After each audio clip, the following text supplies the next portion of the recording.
to share something with you. That might put me in a very negative light, yeah. Relationships are not my forte. See if someone grabbed up my wife or something completely different ballgame. I'll walk away from here, and this has been like a therapy session.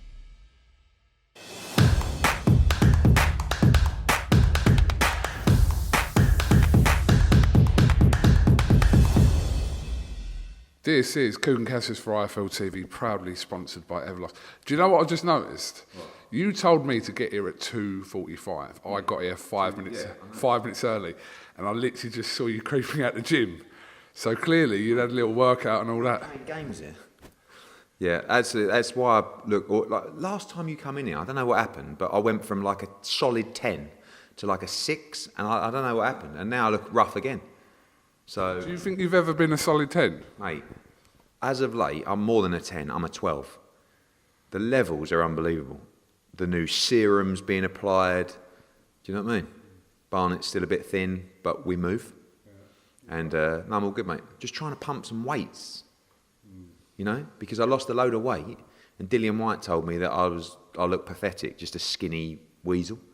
So I'm trying to lift weights, which I hate, but I'm trying. Do you want to get some guns and all that? Yeah, I've got terrible arms. I've never had any muscles really.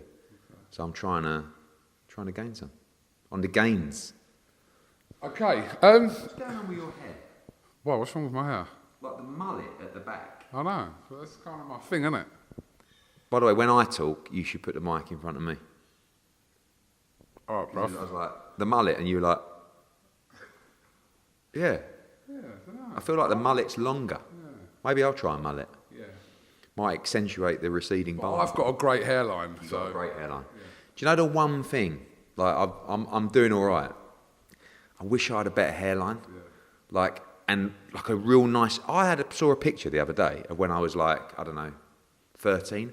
My hairline was unbelievable. It was literally there, and it was like solid square. Like it's so far back now. It's unbelievable.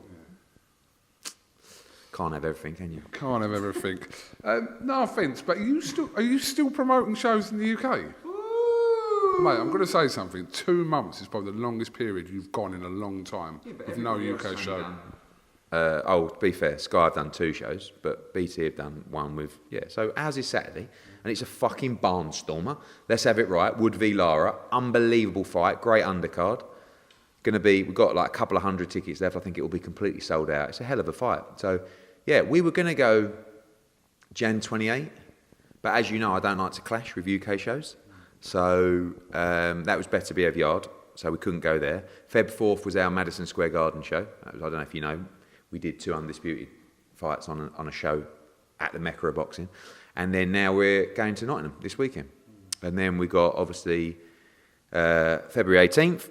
And then we've got nothing next week. Then we've got Mexico the week after. Then we've got Liverpool the week after that. Then we've got Newcastle the week after that. Then we've got week off. Then we've got the small matter of Anthony Joshua against Franklin. Then we've got Jesse Rodriguez, fantastic card in San Antonio.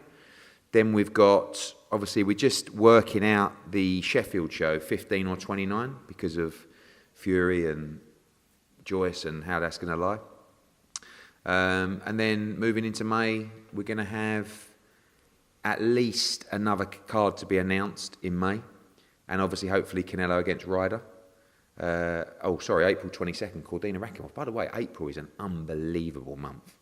So basically, when you put our schedule down on a piece of paper and compare it to everybody else's, it ain't even fucking close. I'm not being funny. But I will, sometimes you got to just let people know what's what. It's like, write everyone's schedule down on a piece of paper and then write our schedule down till the end of May. It's bizarre. That could be your strap. Eddie Hearn, Raw. It's bizarre. And then do a funny gif of me going, I bet you use that, didn't you? Yeah, no, I'm excited. It's been a good week, actually. After MSG, which was unbelievable, just flying around in meetings and Ireland yesterday. Ooh, Connor. Ooh, friends with Connor. Mate, let's just put this... McGREGOR. Right, okay.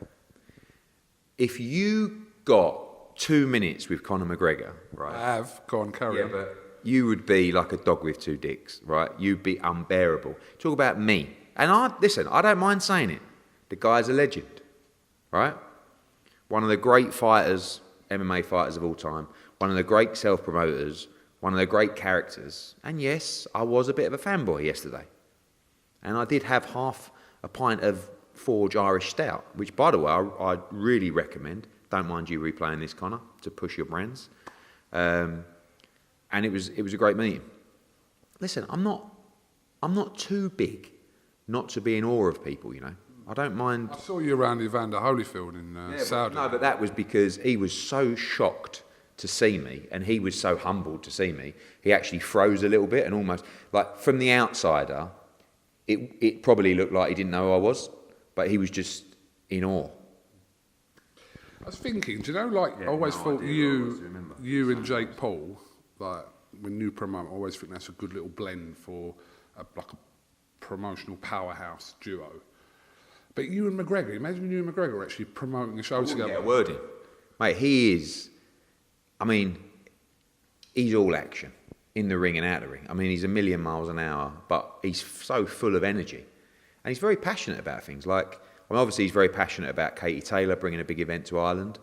But actually, just the way he talks about boxing, the way he talks about mixed martial arts, the way he talks about his business, his brands, different territories. Like, I was pretty, I mean, again, not just to like bow down to him, but we went to the Black Forge, which was the pub that he bought. Unbelievable.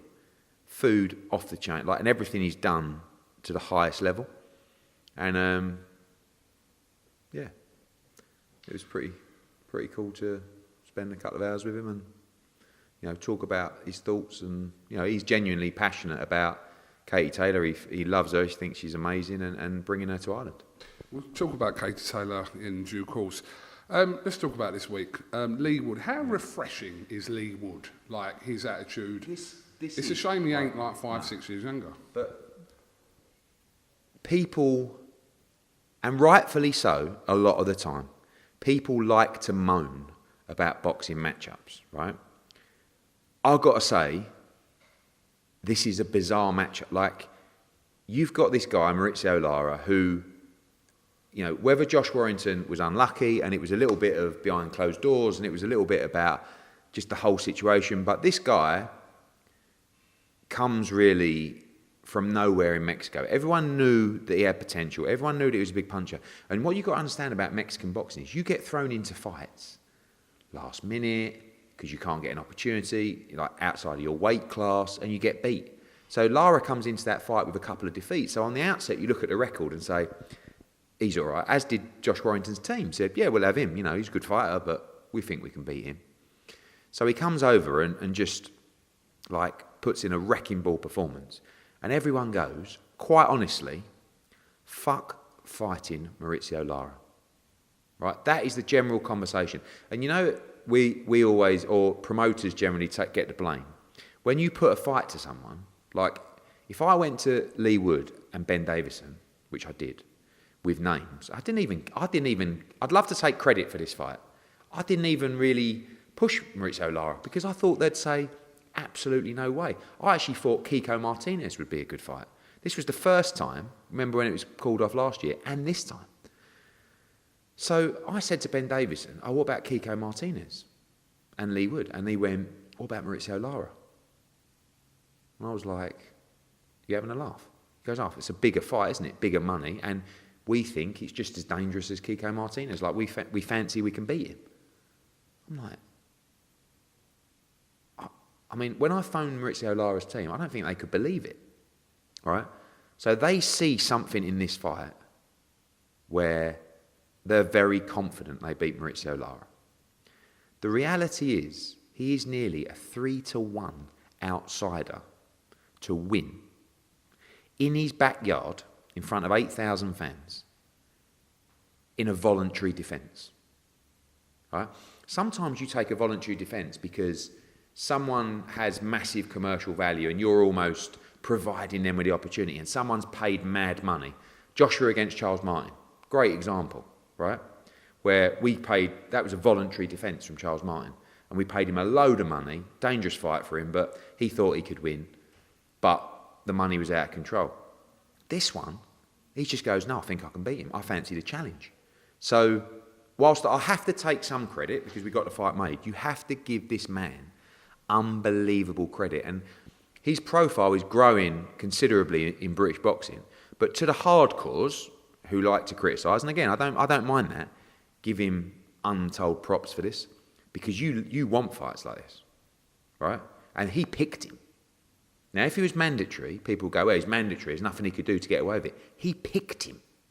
Picked him.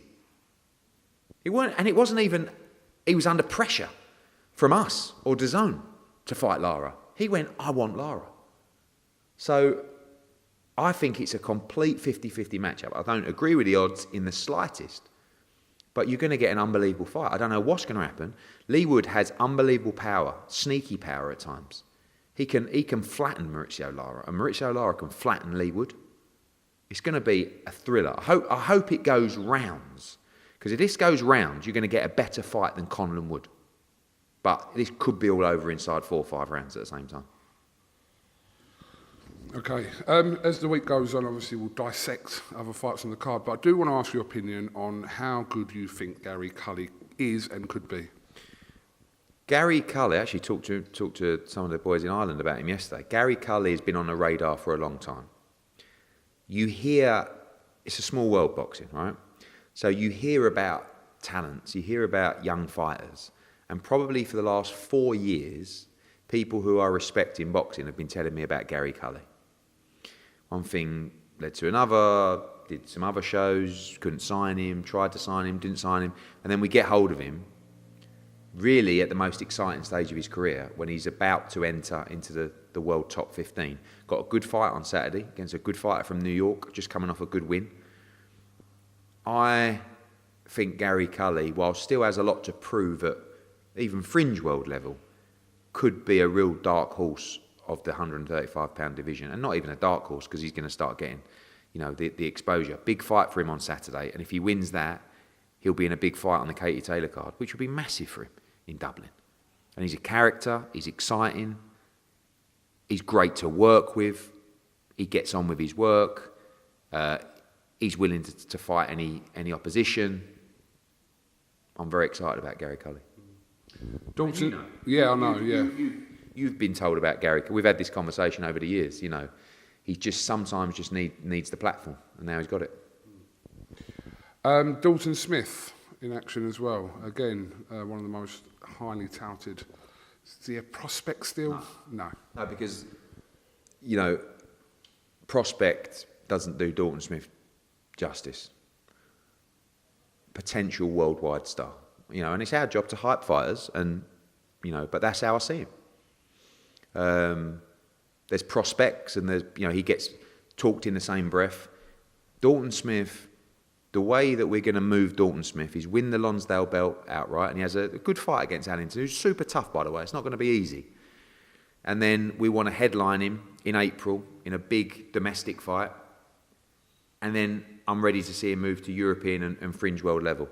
You'll see in April how well we do at Sheffield Arena with Dalton Smith. There's a real cauldron of excitement in Sheffield about Dalton Smith. Kel's probably done now, in his career. Kid Galahad, all these names. Sheffield is a great fight city, crying out for the next star. With Dalton Smith, you've got someone you can get excited about. You've got someone that can compete at world level, and I'm excited about him, and there's a lot of hype around a lot of fighters, and that's our jobs. But this is genuine hype. This is not someone that's, this is someone that's got pedigree. People talk, when you talk about Cully, these guys, they're not secrets, People have been talking about Dalton Smith for many years on the GB circuit, and it's this is the last time, probably, you will see him on an undercard before he moves out and just starts headlining and filling up the arena. And when we go in April with Dalton and Harper against Brackhouse as well, which is a big fight, we'll do big numbers there. And you'll be surprised at how big this kid's going to be. Obviously, as the week progresses, we'll go into the specific fights on the card, but you can just run through the card for me now and let us know who's on it, boys and girls. Really good card on Saturday. Obviously, Wood against Lara, massive fight. Dalton Smith defending his British title against Billy Allington. You got Chev Clark's in a really tough fight. He was supposed to fight Dex Spellman, who got ruled out due to medical reasons. Has a tough fight against an American opponent, which will be announced shortly. Gary Cully in a tough fight as well. Gamal Fire back in championship action. He's got a tough fight. Needs to win that fight on Saturday. And then the before the bell section, some great young prospects.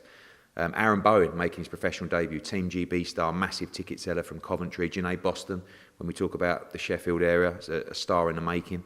Kieran Conway comes back from the Amo Williams defeat. Nico Levias as well. It's a really, really big card.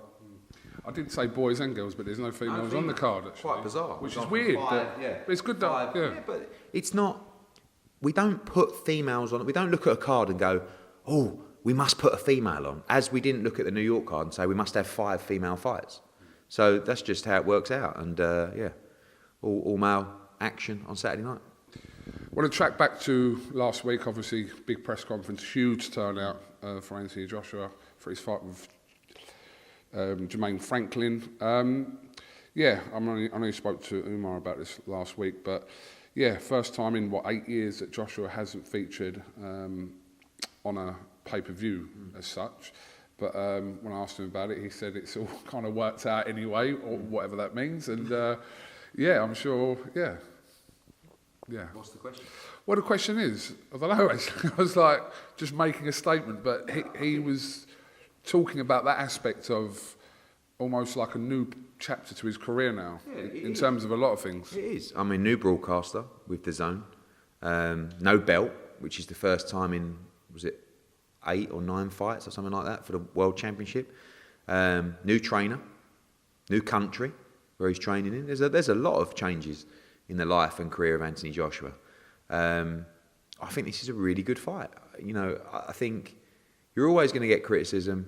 The same people that said he should have an easy fight coming off 2 defeats to the pound-for-pound number 1. And, you know, this ain't an easy fight at all. And I think it's a good fight for him to showcase what he's learning under Derek James, who's a fantastic trainer. I was really impressed with him. Everyone knows, he's trainer of the year. And I'm excited because there's people who just don't know. I mean, that's the reality. We don't know where he's at. I believe, physically, he's still in his prime. You know, mentally, sounds great. From a boxing sense, looks fucking unbelievable. But April 1st, we'll see. And if he can go out and do a job on Jermaine Franklin, it'll be a good statement. If he struggles and wins, people will obviously criticise. Actually, if he knocks him out early, people will also criticise. But it will be very impressive if he goes and does a job on Jermaine Franklin. And he's hungry. You know, I watched a lot of the stuff with you and Parsons and all the other stuff that he gave. Pretty raw, pretty honest. And I just feel like this part of his life, this part of his career should be about him. He's given so much time. He's given so much to people. He's given so much to British boxing. Now's the time to be really selfish and just, you know, if it means doing less, if it means not giving your time as much, if it means not doing as much media, if it means doing less commercial stuff, if it means, then do it. Because you get one last roll of the dice here, really. This is it. This is the final phase of his career. Whether that's 5 fights or 8 fights or 10 fights, I have no idea. But as I always say, boxing's a game of snakes and ladders. And you're moving up that board and you get beat and you fall back down. And it's a long rebuilding process. So it's a very important fight for him, April the 1st. After the press conference, there were some comments he made there when I think it was a question from you about, what motivates him still and etc. And he made that reference to money. It was picked up on quite a bit after the press conference, almost people saying, that kind of mentality about. But, what did he say wrong? I didn't think he said anything wrong. Honestly, don't buy it either. And I'm not even covering his tracks. Money's important. Of course he wants to make as much money as possible. He's fighting people for a living. He is a prize fighter. But I don't know whether sometimes, he said that to not take pressure off where he's at, but I know what motivates Anthony Joshua. I've been with him for his professional debut. And we don't always have to agree on stuff, but I'll tell you my opinion. He wants legacy. He wants to beat the best in the sport. Yeah, he wants to make money, of course. But he wants to regain his World Heavyweight Championship. And whether he tells you that or not, that's my opinion. And this is a young man still that is a great competitor. Great competitor. And like Canelo Alvarez and like those kind of people that have achieved so much, yet still want to go through the process of this sport, it has to be deeper than money. And it is, because he don't need the money. Nor does Canelo Alvarez. They do it because they love the sport. They love to compete. They love to fight. And he's the same. Eddie, do you remember before the first Alexander Usyk fight, there was a lot of question marks, people saying that he would vacate that title and not fight him, etc. And Probably should have. but I'm saying that it was kind of leading to my question. Do you think, in hindsight, that there's any regret about even taking that original fight from Anthony Joshua's perspective and where his career would be now without 2 back-to-back losses like that? I think it would be a pretty shit sport if every time a hard fight come out, you looked at a way to avoid it. And it happens a lot. Yeah. Listen, if AJ and his team would have come to me and gone, look, no one liked the Usyk fight. You know, he was with Rob McCracken. Rob knew how good Usyk was. Everyone's seen it. But it's the challenge. And AJ has never been afraid of a challenge. You know, just as much as Lee Wood should get a load of credit this week, AJ should get a load of credit for fighting Usyk twice. Like, he can fight anybody, anywhere in the world and make a fortune. So, if he would have come to me and gone, listen, I ain't mad on the style of Usyk. I don't think it really suits me. Southpaw moves a lot. I think we should vacate the belt. I'd go, all right. You sure? He'd go, yeah. And I wouldn't have even, I would have gone, actually, probably quite a smart move, really. But I would never even insult him by going to him and saying that.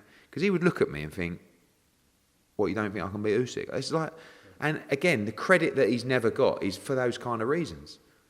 You know, I saw about Talk Sport, you know, talking about, Eddie Hearn, talking about respect for Anthony Joshua. Yeah, fucking respect Anthony Joshua.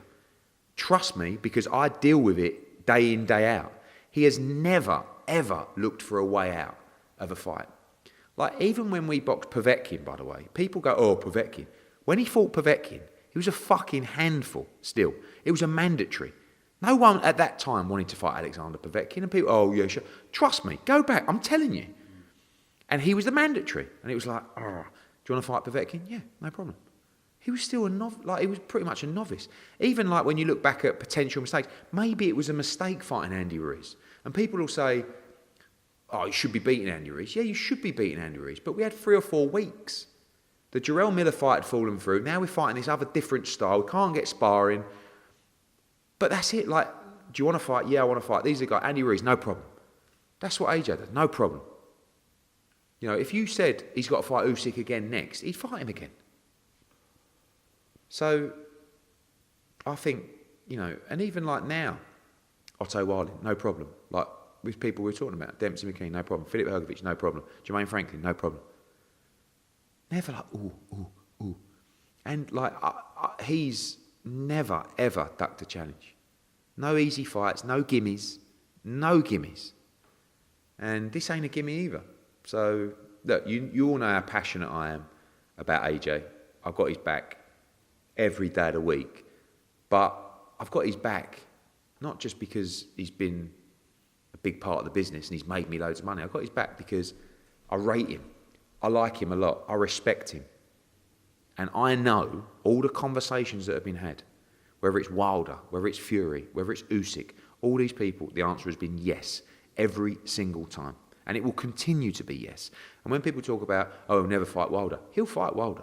Trust me, he'll fight Wilder. Fury, don't be surprised. I don't know what's going to happen with this Usyk thing. He may fight Fury next. Would be open for that fight. If Usyk doesn't fight Fury, AJ will fight Fury next in the summer if he gets through Franklin. How about that? Stick that in your pipe and smoke it. He will. What are you doing? Giving you some fucking sound No, bites. I know. No, but I have no idea whether Fury Usyk's going to happen. I can give you my opinion. I was going to come on to that anyway about that But situation. I'm telling you, if that fight doesn't happen, we will take the Fury fight right? And he would take that fight. He would take the Wilder fight. He'd take them all.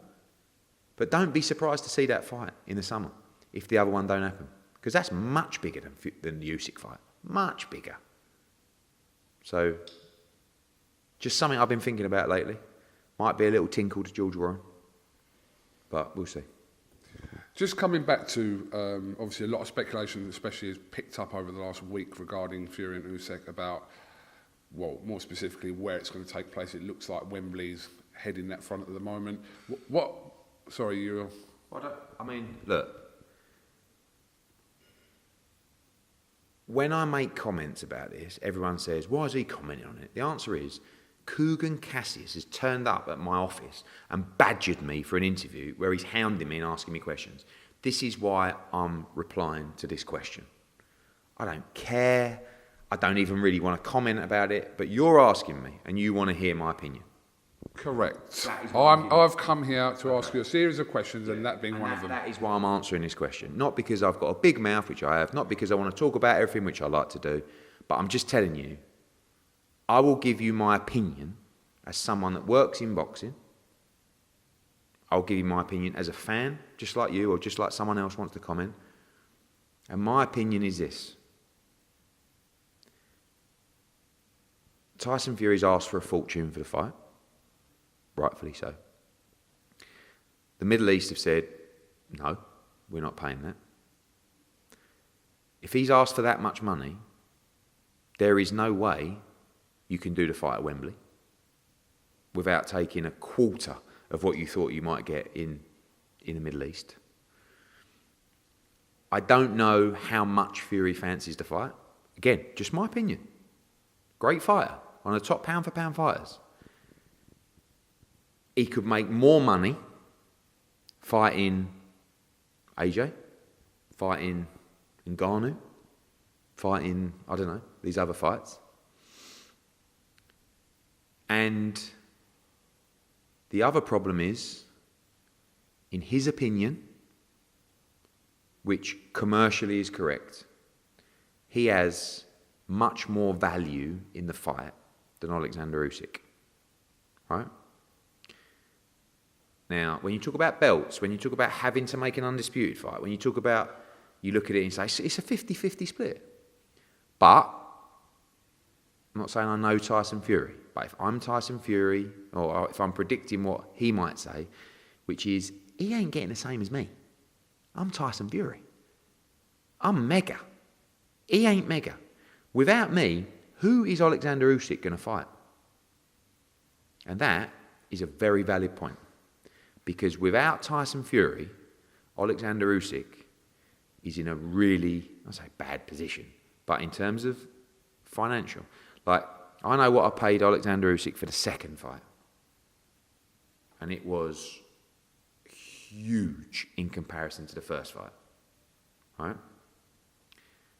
If Usyk doesn't fight Tyson Fury, he will have to make a voluntary defence for probably close to a tenth of what he would make in the Tyson Fury fight. Tyson Fury is a good manipulator. He will be looking at this thinking, what does he call him? Rabbit, or whatever he says. Middleweight. You really need me. You really need me. But the other problem is, and I'm just talking to you like we're in a pub, right? Usyk is a man of principle, right? He's not going to be bullied at the negotiation table. He's not going to be taken advantage of. He's not going to be manipulated. He would walk away out of honour and out of principle. And that is the truth of what I think is happening right now. I can't see how the fight happens in England unless both are prepared to take much more than they hoped they would get for this fight. And maybe they do. I don't, It still could be the biggest fight for Fury outside of AJ and Ngannou. But this is what I'm saying. If that fight don't happen, we'll jump in Fury and fight AJ and fight Fury. And he'll make much more money than he'd get to fight Usyk. And he might think it's an easier fight. I don't know. So he's been very quiet. I mean, don't forget, when he called out Anthony Joshua, He said Joshua's got 24 hours, 48 hours to sign. He's not mentioned one thing about this negotiation, which has been going on since December, 2 months. And the reason that Tyson Fury couldn't fight Anthony Joshua on December the 18th was because he was fighting Usyk in February. So it had to be November 26th or it had to be December 3rd. But I don't know what's going on behind the scenes. Just not trying to cause trouble. I'm just giving you my honest opinion. And that is what I think. Tyson Fury will be saying, there is no way you should be making as much money as me in this fight. And commercially, he's absolutely spot on. It's how bad he wants that undisputed championship, which I don't think he's actually that bothered about. In your opinion, do you think there's a possibility that Tyson Fury fights anyway on this looks like the reserve date of April the 29th at Wembley? I'm just reading the same as what you're reading. I don't know. I mean, I've got no idea what is going on in the conversations, but I'm just, it's interesting. Okay, right, moving on from there. Now I'll get a load of stick for those clips will be everywhere. It's like, why is Hearn even commenting on this? Because Cassius comes round for the clickbait. Okay, well, swiftly moving on anyway. Did I explain it?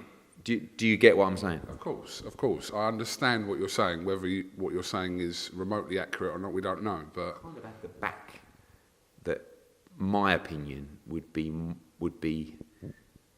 is more likely to be accurate than say yours or a random's. I do this for a living, but that is my opinion. Because you've never been wrong before. Edward, moving on. Exciting signing by the time this goes out, which is Tuesday, Valentine's Day. Yeah, Valentine's Day around 4 o'clock.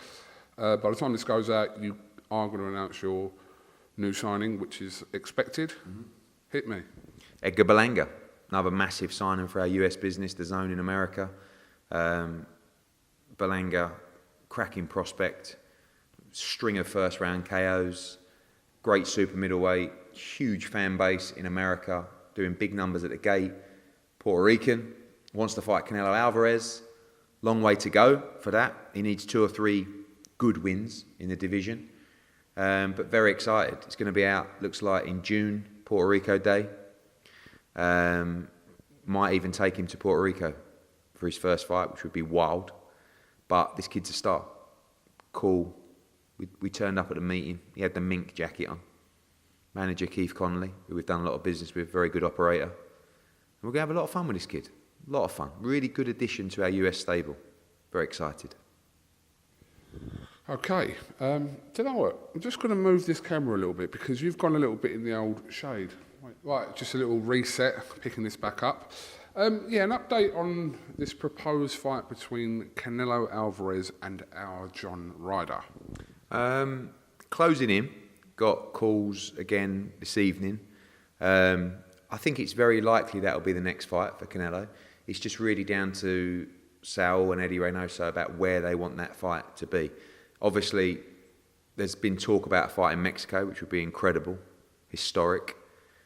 We know that he could fight in Vegas. Obviously, it's the home of Cinco de Mayo event, so it's just a case of going through all that with a team at the moment and deciding where that's going to take place. But fairly imminent. Emirates? No, won't be in the UK. You'd love that, wouldn't you? Oh yeah, John Ryder's a big Arsenal fan as well. Have you ever reached out to the Emirates about doing anything? We nearly did. I went for a meeting at the Emirates. It's either Froch Groves or AJ Klitschko. I think it was Froch Groves.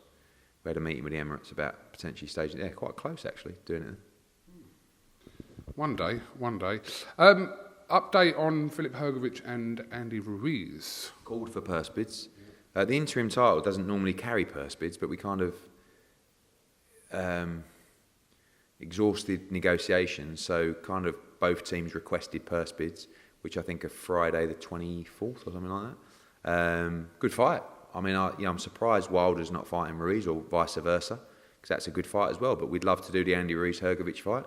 And yeah, we spoke to Calla and the team, and we're all in for that fight if they want it. Okay, obviously this fight's absolutely nothing to do with you, but I like your opinion on stuff, as I do. What's your take at the moment on the Gervonta Davis and Ryan Garcia situation? That's another one. From a bit, like talking as someone from the business,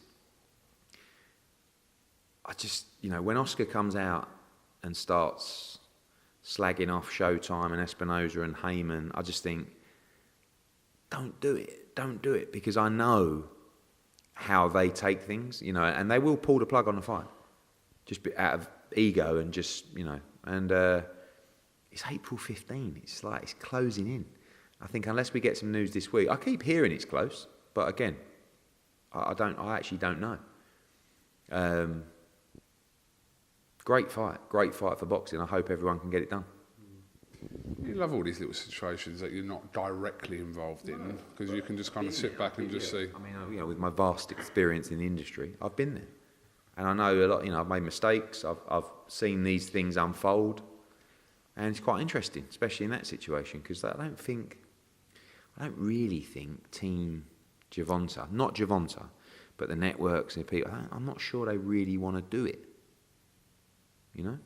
But great fight. Hopefully it'll get it made. I'm sure you would have seen this post that Conor Benn replied to from Fabrizio Romano, the football correspondent, who put a quote out from Pep Guardiola. I'm sure you would have seen that Conor responded to. Did you say that? I'll show you. Okay. Seen that? In England, everyone is innocent until proven guilty. This didn't happen, so no, they're not Pep. Yeah, I mean, listen, I think the Conor Benn stuff is like, all I can tell you is,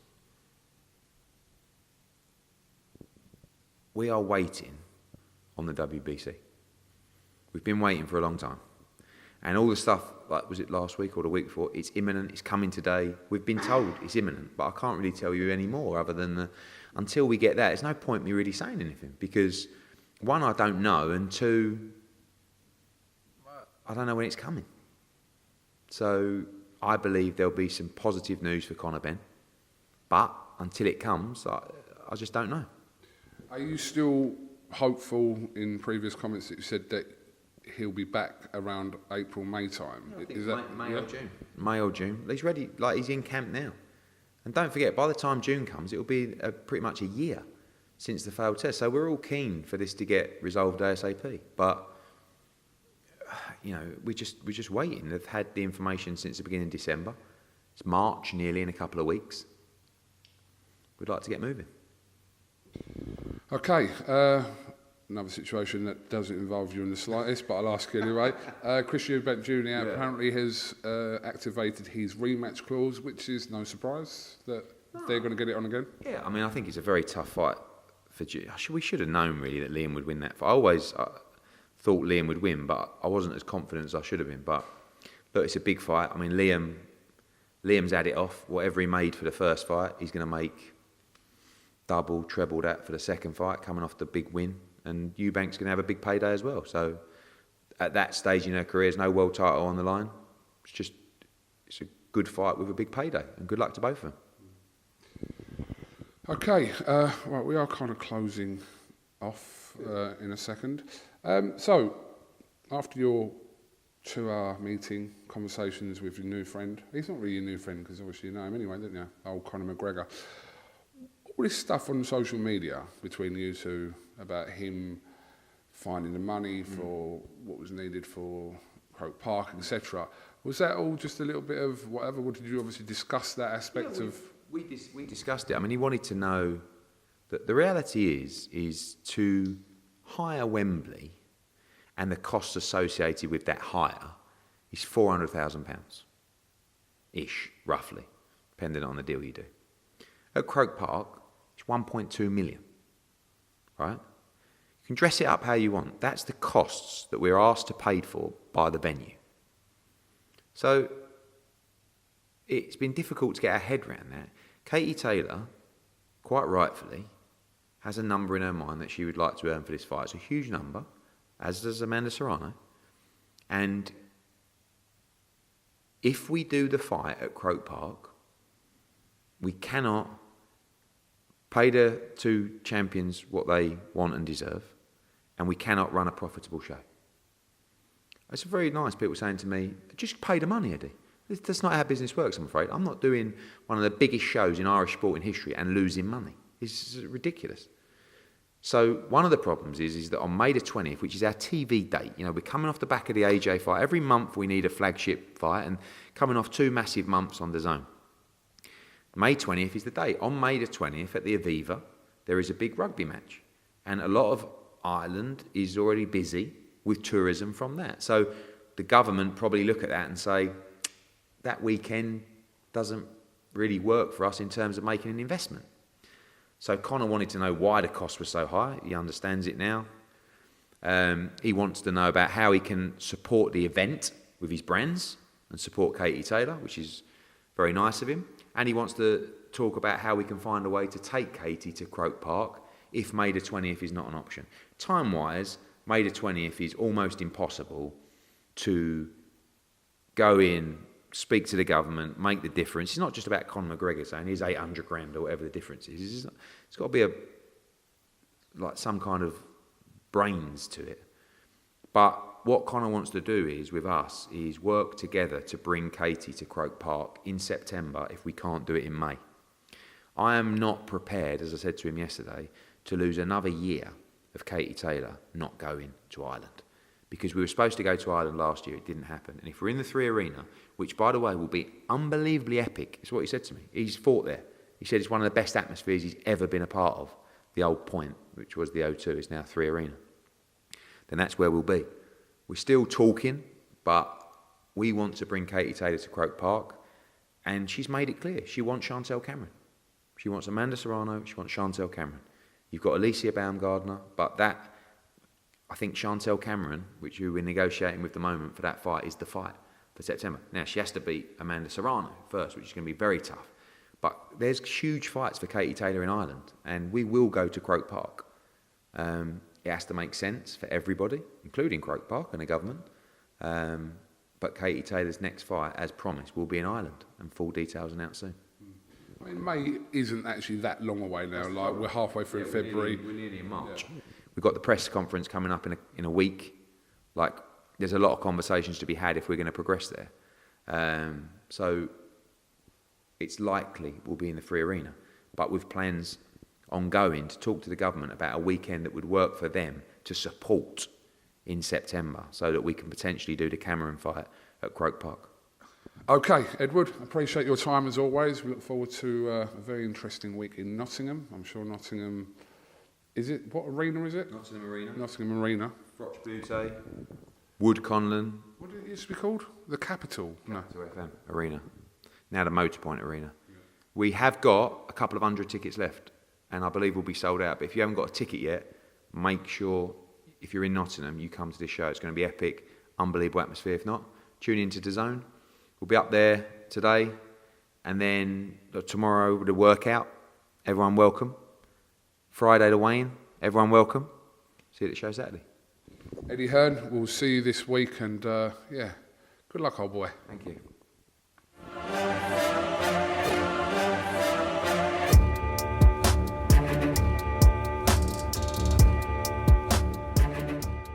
I'm going to share something with you that might put me in a very negative light, yeah. Relationships are not my forte. See if someone grabbed up my wife and saying completely different ballgame. I'll walk away from here, and this has been like a therapy session.